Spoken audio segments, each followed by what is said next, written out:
recevons pour vous, très chers amis téléspectateurs, Madame Clotilde Moutita. Elle était maire adjointe de la ville de Lubumbashi. Elle a démissionné. Elle a démissionné parce que elle fait partie du G7. Très bien. Nous allons y revenir. Okay. Nous commençons par, bien sûr, le mois de la femme. Nous parlons de la femme, très chers amis téléspectateurs.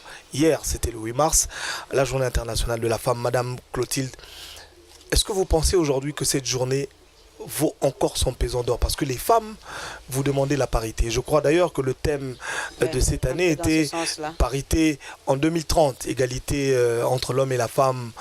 Donc il faut accélérer, selon les femmes, le processus. L'horizon 2030. Ouais. Dites-nous, vous voulez avoir un mois, une journée à vous, et vous voulez être les égales des hommes.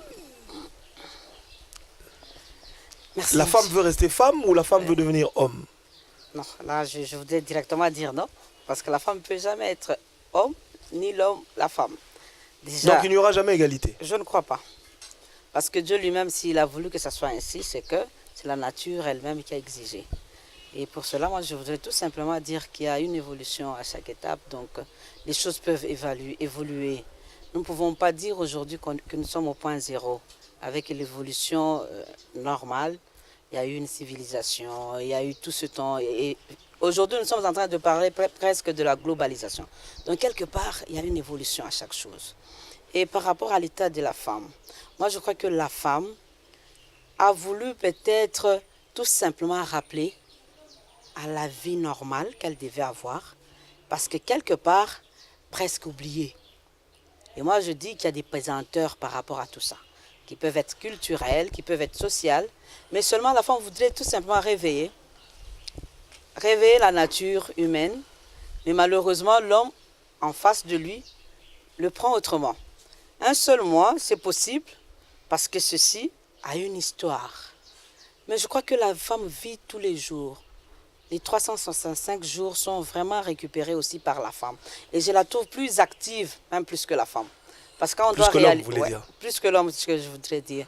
Parce qu'on doit réaliser la femme même rurale, même urbaine. Cette femme-là est très active, de par sa nature. Mère d'abord, et je parie que cette tâche-là, l'homme ne saura jamais le faire. Elle est unique et elle est pour la femme. Et pour cela, s'il faudrait vraiment revenir à cet état de choses, à ta question, comment est-ce que nous appréhendons le mois de la femme? Moi, je crois que je ne voudrais pas parler d'une faveur, mais au moins de l'histoire. Parce que quelque part, il y a une femme qui a revendiqué, parce qu'elle a réalisé qu'il y avait des inégalités dans la vie sociale, des inégalités dans la vie politique, et réellement des inégalités qui pesaient sur la vie de la femme. Et c'est comme ça que naît cette journée, le 8 mars. Et finalement, nous avons voulu plus l'étaler sur un mois, de manière à ce que la femme soit sensibilisée, parce que, vous le savez vous-même, notre société à un certain moment, c'était d'abord le garçon à l'école.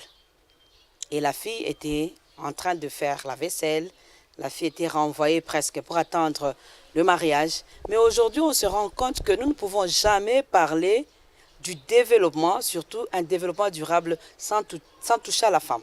C'est comme ça qu'elle doit être préparée et être compétitive. Donc moi, je crois par rapport à tout cet état de choses, nous pouvons à un certain moment prendre certains termes utilisés, tels que l'égalité, comme vous avez dit, le concept de parité, pas comme un problème. Parce qu'à un certain moment, je sens que vous êtes vous-même choqué parce que vous êtes homme. Vous me dites que vous voulez être égal. Je suis que la femme voudrait être égale à l'homme.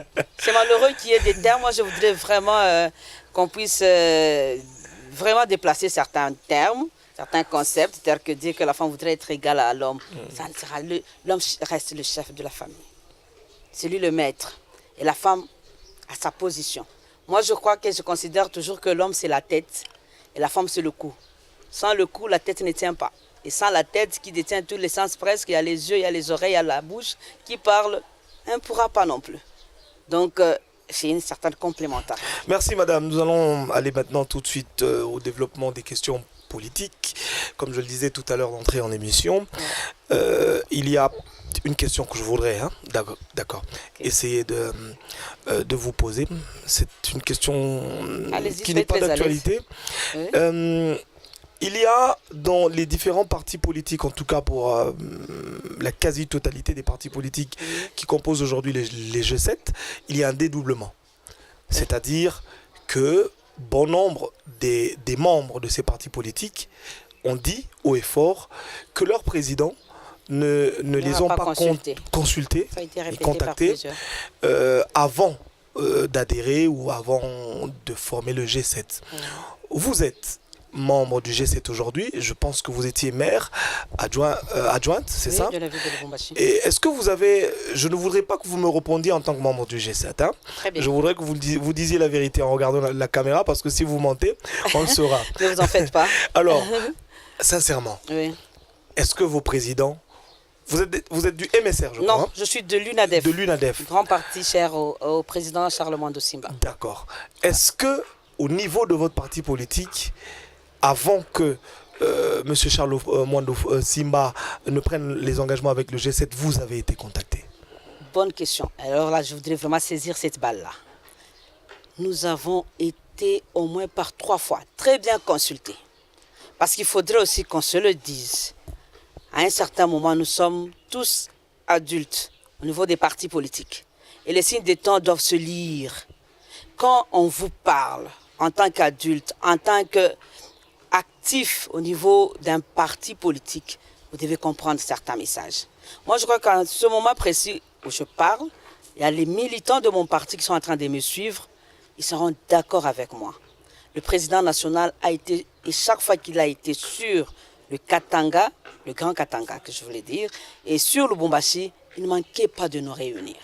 Si ce n'était pas avec les bases, et donc les militants des bases, c'était des hauts cadres et des cadres des partis, et ils s'entretenaient avec nous.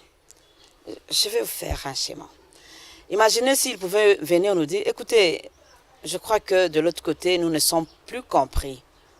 On ne nous écoute pas, c'est à peine qu'on peut nous ouvrir la porte. Et ils nous expliquent. Voilà, aujourd'hui, je suis le vice-président de l'Assemblée nationale, et donc, je dois absolument assumer une certaine responsabilité.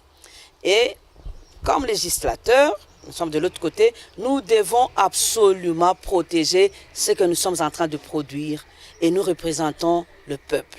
Et donc, moi, je crois qu'à un certain niveau, il revient d'une grande partie la responsabilité, non seulement de moi comme président, comme vice-président de l'Assemblée, mais aussi de tout le bureau et de l'Assemblée nationale.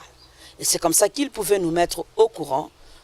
Même quand il y a eu une première lettre, je crois qu'il nous a préparé. Nous avons eu à décortiquer cette première lettre et nous avons vu qu'il n'y avait pas de mal. C'était juste un rappel, rappeler au chef, voilà, il nous reste encore pas beaucoup de temps, mais au moins nous avons le temps pour nous préparer.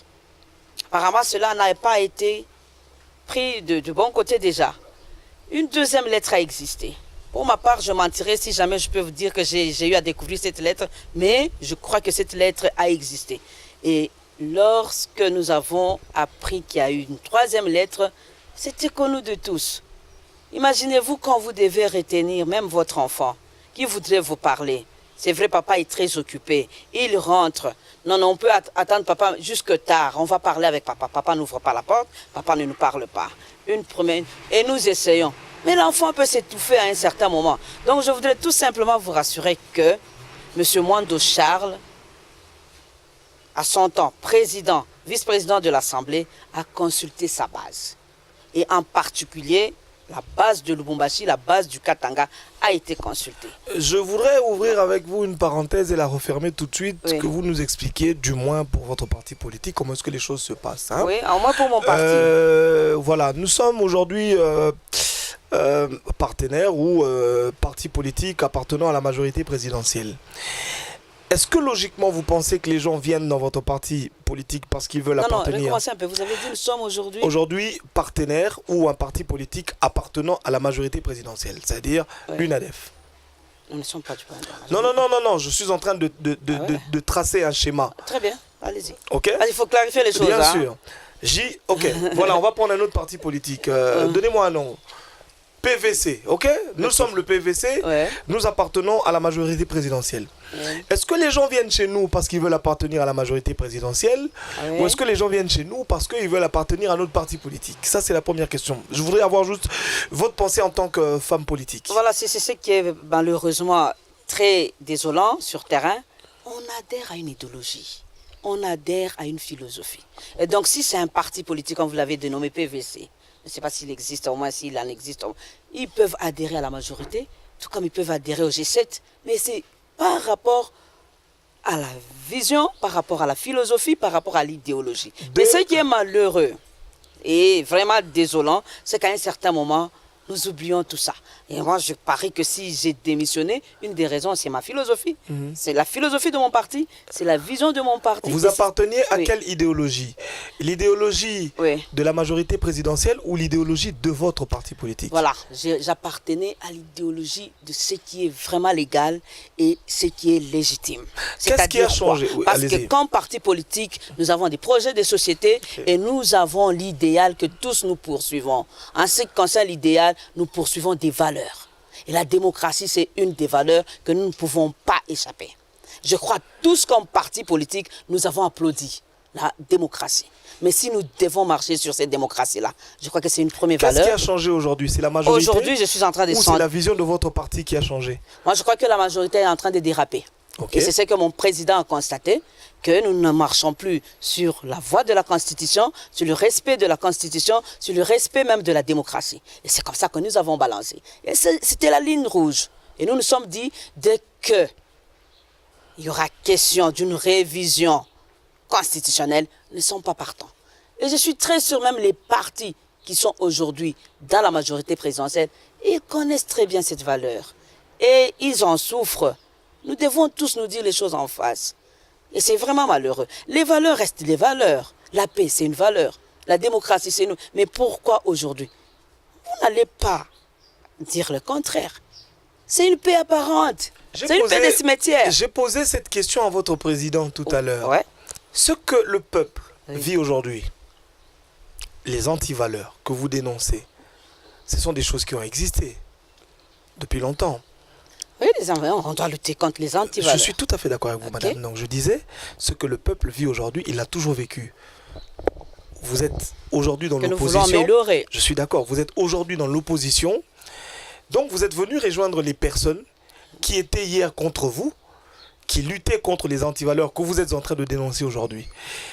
Quelle est la valeur ajoutée que vous emmenez dans l'opposition? C'est ça ma question. Parce que Ok. vous ne pouvez pas, j'estime, venir mener l'ancien combat de l'opposition qui a toujours crié, qui a toujours scandé des mots sans trop de résultats. Très bien. Mais vous, étant venu de l'intérieur, parce que c'est, permettez-moi le terme, c'est des choses que vous avez presque créées ou peut-être participé, donc vous avez participé à la création des antivaleurs.